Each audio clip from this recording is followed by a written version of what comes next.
बरंच गरम होतंय, हिट चांगलं वाढलंय. शक्यतो बाहेर उन्हात फिरणं टाळा. मी 2-3 दिवस ऍडमिट होतो. डिहायड्रेशन होऊन जातं, पाणी कमी पितो आपण शरीरातलं, बाष्पीभवन खूप होऊन जातं.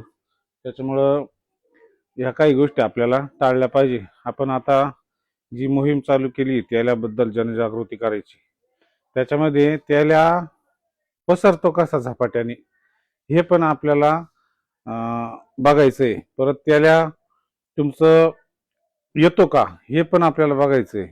त्याला येऊ नये म्हणून काय काम करायचे नाही, हे खूप महत्वाचं काम आहे आपल्याला.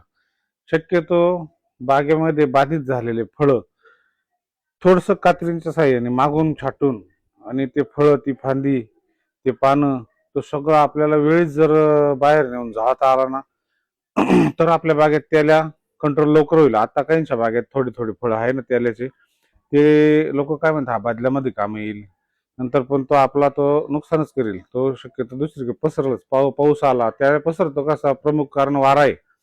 दुसरं कारण आपला पावसाच्या सरी आहे. त्या पावसाच्या सरींमधून सुद्धा तो पसरतो. तर हवेत किंवा जमिनीत जास्त दिवस जमीन जिवंत राहत नाही, पण तो फांदीवर किंवा फळाच्या सालीमध्ये आपल्या वाळलेल्या फांदीमध्ये फार काळ जिवंत राहत होतो. तर शक्यतो ह्या पण गोष्टी आपण लक्षात घ्यायच्या. आणि तो मरत नाही, वर्षानुवर्ष हा जिवंत जिवंत राहू शकतो. तो सुप्त अवस्थेत जातो. म्हणजे एकदम अशी अवस्था का जिथे त्याला खायची गरज नाही, पाण्याची गरज नाही, काहीच नाही, तो तसाच राहतो. आणि त्याचं वातावरण, त्याला वेगळी पोषक वातावरण 25 ते 35 डिग्री तयार झालं की तो पसरायला लगेच ऑटोमॅटिक ऍक्टिव्ह व्हायला सुरुवात करतो. आता आपण त्याल्याचं प्रजनन कसं होतं, त्याल्या हा प्रजननामध्ये वाढतो कसा, किती झपाट्याने वाढतो हे आपण बघणार आहे. हे बघा, त्याल्या हा माणसासारखा किंवा प्राण्यांसारखा उतर जीवांसारखा प्रजननाने तयार होत नाही. हा स्वतःला सेल्फ डिव्हिजन जन्मान करतो. याला अशी एक सेल्फ डिव्हिजन सिस्टम तयार करतो. तो काय करतो, आकाराने थोडा मोठा होतो, मग त्याच्या स्वतःसारखाच एक डीएनए म्हणजे माझ्यासारखाच एक जुळाभाऊ तयार करतो. याला जीव त्याच्यात मादी आणि नर ही प्रक्रिया नसते. तो काय करतो, एक प्रजनन तयार म्हणजे एक मोठा होतो, त्याच्यामधून एक स्वतःचा क्लोन तयार करतो. तो क्लोन काय करतो, मग दोन्ही बाजूला दोन जातात पेशीच्या अशा, आणि मधी एक प्रोटीनची भिंत तयार करतं. आणि जे औषध मी तुम्हाला नाव सांगणार आहे ते 2 औषधं भारतात म्हणजे आपल्याकडे उपलब्ध आहे. त्याच्यामध्ये ते औषधं कसं काम करतात, तर ती भिंत तयार होऊ न द्यायचं काम हे औषधं करतात. तर ती भिंत तयार करतात, नंतर ती भिंत मध्ये फाट फुडते आणि 2 जीवाणू तयार होतात. हे किती वेळात होतं माहिती का, हे 30 मिनिटांमध्ये होतं. म्हणजे एक जीवाणू तयार व्हायला 30 मिनिटं लागतात, 4 जीवाणू तयार व्हायला 40 मिनिटं लागतात. असे वाढीत आता पट्टीत हा तक्ता बघा कसा आहे, का हे जीवाणू एका तासात काही कोट्यावधीपर्यंत कसे जातात. आपण म्हणतो वाढला वाढला एक 30 मिनिटात एक जीवाणू 30 मिनिटात 2 जीवाणू एका जीवाणू झाले.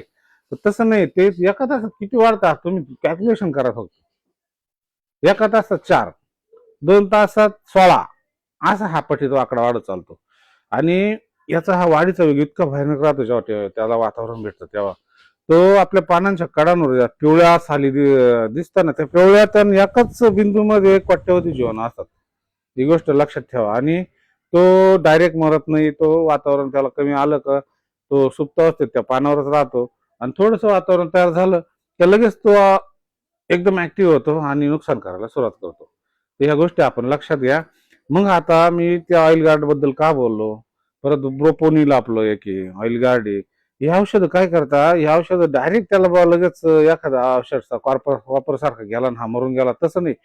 हा त्याला अटकाव कुठं तयार करतो माहिती का, जिथं आपल्या तर 2 पेशी लांबत जाता, एक पेशीच्या 2 पेशी तयार होतात आणि त्या लांबत जाऊन त्याच्या 2 जीवाणू तयार होतात ना, त्या मधलं जे प्रोटीन आहे ते प्रोटीन तयार होऊन देण्याचं काम ऑइल गार्ड करतं. आणि तिथं हा जीवाणू आपला मरतो. आता कोणी म्हणते ऑइल गार्ड काय आहे, नेमकं काय आहे, हे बघा सायंटिफिक माहिती पूर्ण आपल्याला नाही, पण कॅन्सरला जे औषध तयार होतं त्याचं राहिलेलं मीडिया, त्या कॅन्सरचे औषध तयार करणारा जो मीडिया आहे, राहिलेलं जे त्याचं दुसरं म्हणजे दुसरं एक पहिलं द्रावण गाळलं, दारू कशी घालतो आपण, एक गाळ रावण दुसरं रावण क्वालिटीनुसार. पहिली क्वालिटीचं औषध जातं कॅन्सरला औषध तयार करायला, दुसरं जातं कॉस्मेटिक म्हणा तुमच्या अँटीबायोटिक्स तयार करायला, तिसरं जे राहिलेलं औषध हा मीडिया, ह्या औषधामध्ये काही ऑइल मिक्स करून तो वापरलेला आहे आणि ते ऑइल गार्ड तयार झालेलं आहे. आणि त्याचे रिझल्ट स्वतः डोळ्याला मी पाहिले, बऱ्याच जणांनी पाहिले, आतापर्यंत बरंच ते औषध विकलं पण गेले. आणि जिथं जिथं ज्याचे त्या औषध पोचलं तिथला आपला हा त्याला याचं नाव आहे झॅन्थोमोनास ऑक्झिनोपोडस पुनिकाई व्ही. हा या औषधाचं नाव, या जीवाणूचं नाव आहे. हा जीवाणू भारतातच तयार झालेला आहे 1995 साली. आणि भारतात त्याचं संशोधन, आता भारतात त्याचे औषधं तयार हळूहळू व्हायला लागले. तर आपल्याला जनजागृती करून चांगल्या चांगल्या कंपन्यांना या औषधाबद्दल तयार करण्यासाठी आपल्याला तिथं त्यांना सांगायचं की औषध अशा अशा तयार करा.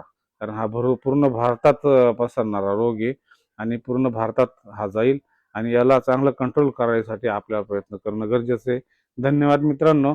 3 दिवस व्हिडिओ बनवताना याला अर्धा आजारपणामुळे थोडासा आजारी असल्यामुळे हा व्हिडिओ नक्की बघा, लोकांपर्यंत पोहोचवा, शेअर करा. धन्यवाद.